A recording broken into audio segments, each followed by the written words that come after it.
Hello and welcome back to Modern World History with Dustin Fowler. In the past video, we've been talking about the revolutions in France leading to the Napoleonic Wars, and then the Congress of Vienna, which was an effort of basically all of the Europeans, the absolute monarchs, to get together to make sure that wars between nations and revolutions and things like that don't happen again. But they couldn't completely quell revolutionary ideas, not in Europe nor in other parts of the world. And so what I want to do is I want to take a moment to talk about independence movements in Latin America. Now, here's the thing: is that Enlightenment ideas made their way across the Atlantic, and they'd already gotten there through the American Revolution. But also, I mean, people were traveling that had experienced the French Revolution as well, and Latin American societies would respond to this. Okay, so we already know that from talking about the Age of Exploration, we talked about how many of these European countries, the Spanish in particular, but then others as well, would go and colonize. They would actually live on these in the Americas, in their new colonies. Now, the Spaniards, known as Peninsulares, okay, people from Spain, and the Peninsulare means from the peninsula. In this case, we're talking about Iberia, which is the peninsula where Spain and Portugal is on. And so, most of the Peninsulares were men. They didn't have any women there to marry, and so they married with some of the natives and created a new class of people called the mestizos. But there's one in between here that we haven't talked about yet, and that is the Creoles. So we are talking about how Latin American societies were organized according to social classes that were defined by birth and race, and here's how they went down. Peninsulares, people from Spain. Creoles are going to be Spaniards, but they were born in Latin America. So they would have been the sons of Spanish men and women that had come to Latin America, and then they were born in Latin America. So they were in a class of almost like nobility, but they weren't necessarily of Spanish descent. Or I guess not. They weren't from Iberia, so they were held in kind of maybe a lesser kind of a category.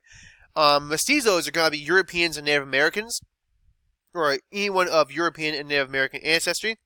Mulatto is another racial group that we haven't talked about, and that would be a mix of European and African ancestry. Remember, there is now the mass importation of Africans who would work as slaves in the Americas. That didn't stop some of the Europeans from mingling and mixing with the African, creating a new race known as mulatto. And then you've also got the enslaved Africans, which were pretty much at the bottom with Native Americans. And sometimes Native Americans were also going to be enslaved or whatnot. But this here is kind of the way the social structure looked in Spain due to all this mixing and different people coming from different backgrounds. And you can see here in this chart the kind of the division of the population breakdown in the Spanish colonial society. So, that being said, there's going to be several different revolutionary movements. And the first one we're going to look at is in the Caribbean and is against the French. So let's real quick talk about the revolution in Haiti that would ultimately lead to Haitian independence from France. So at the time, Haiti was known as Saint-Domingue, and it was a French colony. All right. So, inspired by the American Revolution, you have about 500,000 enslaved Africans, and I want to say they outnumbered. Yeah, they did outnumbered the whites by a landslide. There's a lot more enslaved Africans than there are whites. Of course, they don't have any power. They don't know the terrain very well. They don't have any weapons, but they were brutally oppressed and I guess suppressed is what I wrote here in the notes. But they were brutally oppressed by the French. Didn't have any rights, couldn't really do anything. They were slave status, and they revolted during the French Revolution. This here would have been during the late 1700s. These guys revolted against the French in their moment of weakness, and the leader here was a guy named Toussaint Louverture. I'm sure I mispronounced that, but this right here is him, and he became kind of the leader of the rebellion. So he didn't have any kind of training or nothing like anyone else. He actually learned how to do this on the fly, become a general, and he was a former slave. So Nothing super special about the guy except that he was fighting on behalf of the feelings of nationalism that had kind of built up in Haiti among the slave group that didn't want to be controlled by these white French guys. So in 1801, he controlled the whole island. Now, Napoleon was in power in 1801, but at first he really tried. He wanted to bring Saint Domingue back under his control. It was a French colony. By golly, they need to adhere to French law. And so the different groups agreed to stop fighting if slavery was ended. And despite the agreement, however, Toussaint was still imprisoned and brought into the Alps Mountains, where he finished out his imprisonment and died there. I say he finished out, he literally died while being in prison. So pretty snotty and terrible way for him to have ended there.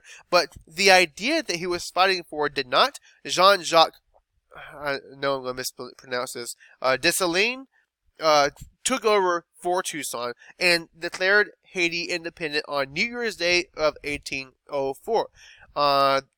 This is the first black colony to win independence from Europeans. That's important. It's it's kind of a big deal. And this is also about the time of the, not exactly, but you remember we talked about the Louisiana Purchase had taken place as well in the same time frame. So at this point, Napoleon is completely done with the Americas, and he is going to focus on his European empire that we talked about in a few videos before. So to keep this discussion moving, Creoles, which again, remember, were Spaniards that were born in the Americas. So their parents were both Spaniards, and they were born in the Americas. They didn't have high offices like the Peninsulares did, but they were very well educated, and sometimes they would be educated in Europe. You see where I'm going with this? They were educated in revolutionary ideas. They were similar in many ways to the bourgeoisie.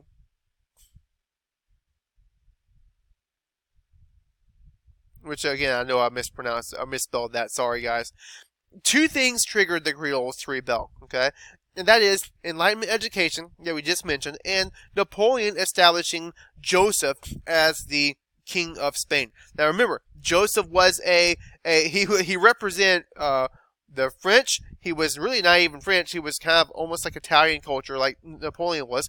But he also represented these new ideas that some of the Creoles were enlightened. I guess they were educated in the Enlightenment, but many of the people that lived in Spain were still very, very conservative. Nevertheless, this represented kind of a moment of weakness and a door of opportunity for the Creoles to take power in the Americas.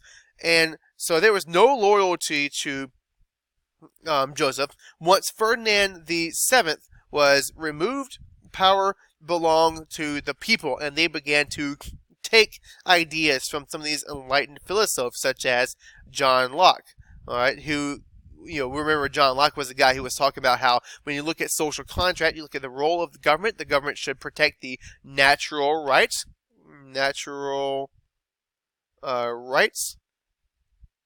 which was life, liberty, and property.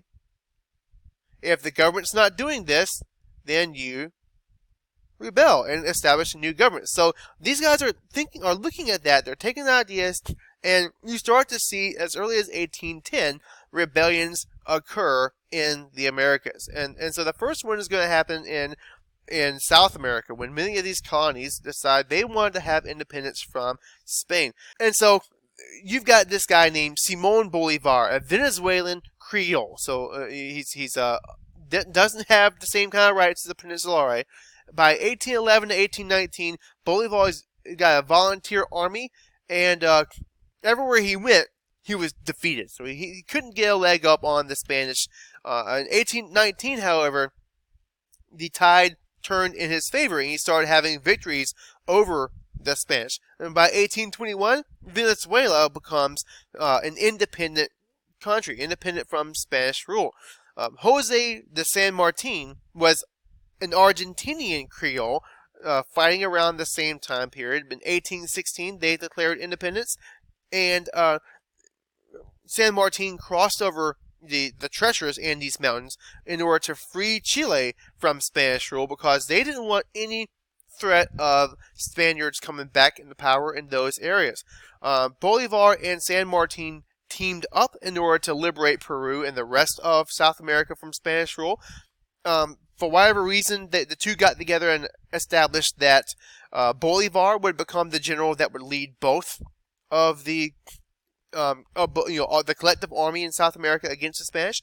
And so San Martin gives away command of his army, and Bolivar defeated the Spanish at the Battle of Ayacucho and established the I guess you call this an empire, if you will, called Gran Colombia, which consisted of modern-day Venezuela, Colombia, Panama, and Ecuador. So most of your northern South American countries.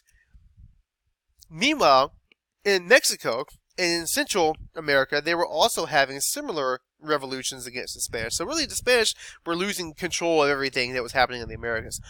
Miguel Hidalgo was a poor priest, and he was also, like the Creoles we just mentioned, he was educated in Enlightenment ideals.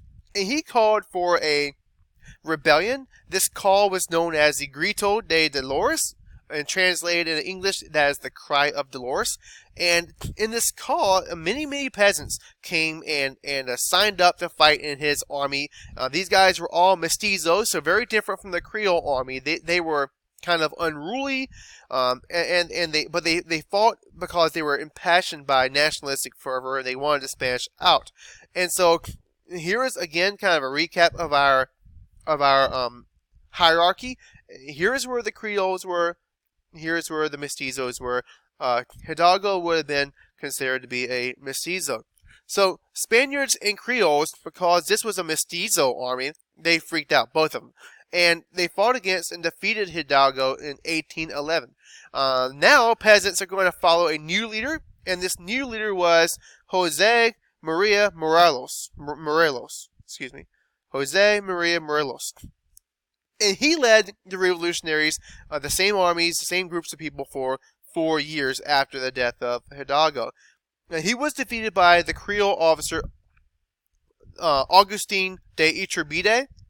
And Iturbide was you just mentioned a Creole, and he fought against the revolutionary armies. But in 1820, Spain had a revolution of their own, which resulted in a liberal government coming to power in place of the conservative monarchy.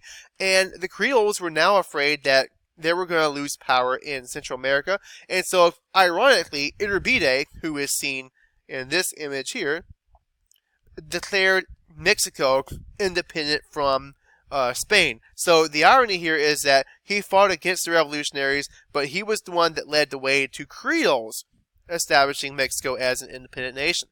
So he called this territory New Spain, but he didn't only include Mexico in it. He included all of Central America, but Central American states also declared independence from Spain.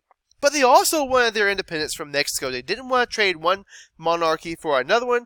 They wanted to govern themselves because of nationalism. So they were like, heck no. And they're independent from everyone. Iturbide eventually is overthrown in 1823, and the Central Americans declare independence, and this would eventually become the modern-day countries of Central America. Lastly, in the Latin American empires, where these revolutionary ideas are taking hold and changing the politics, you've got Brazil. Now, Brazil isn't Spanish. Brazil is going to be, again, Portuguese. Remember, Brazil was part of the Portuguese colonies. The Treaty of Tordesillas separated Portugal from the rest of Latin America. Well, during the Napoleonic Wars, in 1807, remember that Napoleon wanted to take over Iberia. He'd already conquered Spain and established Joseph as his leader. He wanted to do the same thing in Portugal, and it ends up that the royal family of Portugal, King John and his family, they flee to Rio de Janeiro in Brazil and literally govern the Portuguese Empire from Rio de Janeiro for the next 14 years. In 1415, after Napoleon had been defeated, actually I want to say it was longer than that. It wouldn't have been 1815. It was 6 years after that. So, 1821. So by 1821, King John and the government, they go back to Portugal. But Dom Pedro, which is the prince, okay, he was the son of the king, Dom Pedro stayed behind. Brazil no longer wanted to be a colony. King John VI wanted to reestablish Brazil as a colony, but they wanted their own independence, and they signed a petition. Somewhere around 8,000 people signed it asking Dom Pedro to be the king, or I guess the ruler of Brazil, and he accepted. And so this was somewhat of a bloodless coup, a bloodless revolution. Brazil ends up being the only country to experience a peaceful independence movement, if you will, under the leadership of Dom Pedro, who would become the new leader. So in the next video, we are going to talk about more European revolutions. Whereas the Congress of Vienna established peace between the states for about 40 years, there's still going to be multiple attempts at revolution in Europe, and we need to talk about it. So I'll see you in the next video.